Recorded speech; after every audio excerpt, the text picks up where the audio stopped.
From our smart homes to our smart cities, the Internet of Things, or IoT, promises this amazing world of seamless convenience. But here's the thing. As we connect more and more of our lives to the internet, we're also creating a world packed with hidden risks. So let's dive in and really explore what that means. To really get what's at stake here, let's just start with a pretty chilling question. What if the very piece of technology that's designed to keep you alive could be compromised? And look, this isn't some sci-fi movie plot. This is a reality we've already had to face. 465,000. I mean, just let that number sink in for a second. That's how many implantable pacemakers the FDA announced back in 2017 were vulnerable to being hacked. A hacker could potentially drain the battery or, even worse, dangerously alter a patient's heartbeat, all from a keyboard miles away. And it's not just about medical devices, not by a long shot. Just think about the car you drive. In this now infamous demonstration, security researchers remotely hijacked a Jeep while it was driving on the highway. They were literally controlling everything, the engine, the steering, the brakes, all through a tiny flaw in its internet-connected radio. Okay, so the big question is why? Why are all these connected devices so wide open to attack? Well, it turns out the very way a lot of these IoT devices are made makes them, well, pretty easy targets. Let's take a closer look. A lot of it comes down to this. These things are often built to be cheap and functional, not secure. They usually ship with super weak default passwords, like admin or password 123, that people just never change. They've got so little processing power they can't even run modern security software. Often, the data they're sending out isn't even encrypted, and those really important security updates, they can be totally inconsistent, or sometimes they just don't happen at all. So what happens when hackers take advantage of all these little weak spots, not just on one device, but on millions at once? You get something called a botnet. You can think of it like a zombie army, a digital army of hijacked devices, all controlled by one person.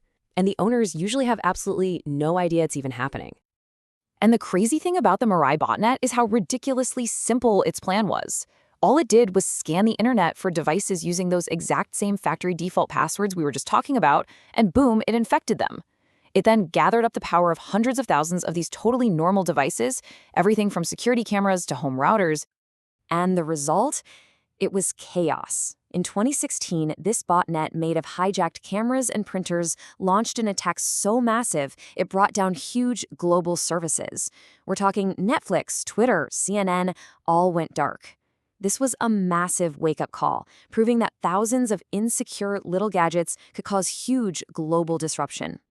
But, the problem runs deeper than just a cheap camera with a bad password. It's also about how we go about building the massive projects that depend on all these devices. There are some serious hidden vulnerabilities there, too. I love this quote because it just nails the problem, right? A single smart device prototype might work perfectly in a lab, but trying to scale that up to thousands or millions of devices out in the messy real world, well, that's where things get incredibly complex and unstable, especially if you haven't built on a rock-solid foundation from day one. And this is where you see so many projects just completely fall apart. Security gets treated like an optional extra, not a core feature. They don't plan for the sheer scale of data they're going to have to handle. They manage that data poorly, ignore that internet connections aren't always perfect, and in the end, they just create something that's more frustrating to use than it is helpful. Okay, so we've talked a lot about the problems. It's pretty clear the old way of doing security is broken. So, what's the fix? Well, it requires a total shift in thinking, something the industry calls the zero trust mandate. The core idea of zero trust is incredibly simple, but so powerful. Never trust, always verify. That's it. It completely throws out the old idea of a trusted internal network. It just assumes that threats could be anywhere, inside or outside your walls. So no person or device gets a free pass. Everything has to prove who it is every single time it wants to access anything. And the difference between the old way and this new way, it's night and day. Traditional security was kind of like a castle with a big moat. Once you got past the outer wall, you were basically trusted. Zero trust is more like a modern bank vault, where you have to prove your identity and authorization at every single door, no matter if you're already inside or not. So what does this actually look like in the real world? Well, it means constantly monitoring everything happening on the network. It uses something called microsegmentation to chop the network into tiny isolated zones, kind of like watertight compartments on a ship. So if one area gets breached, the whole system doesn't sink. It gives every user the least privilege possible, only the exact access they need to do their job and absolutely nothing more. And of course, it enforces multi-factor authentication for, well, everything. Now, all of this huge, complicated security mess, it's not just a problem to be solved. It's actually creating one of the biggest opportunities in the tech world right now. Let's take a look at the future this is building. Get a load of this number, 3.5 million. That's the projected number of unfilled cybersecurity jobs we're expecting to see globally by 2025. There's a massive, massive talent shortage, and the demand for people who can solve these problems is just exploding.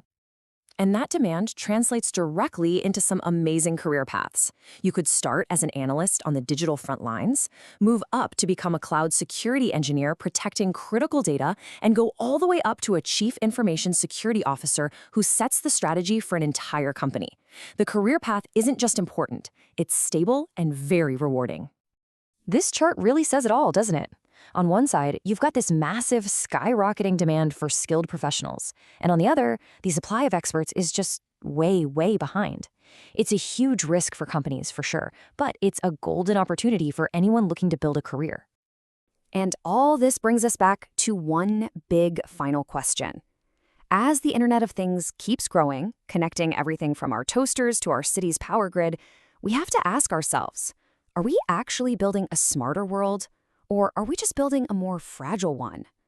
And honestly, the answer to that question really depends on how seriously we decide to take this challenge.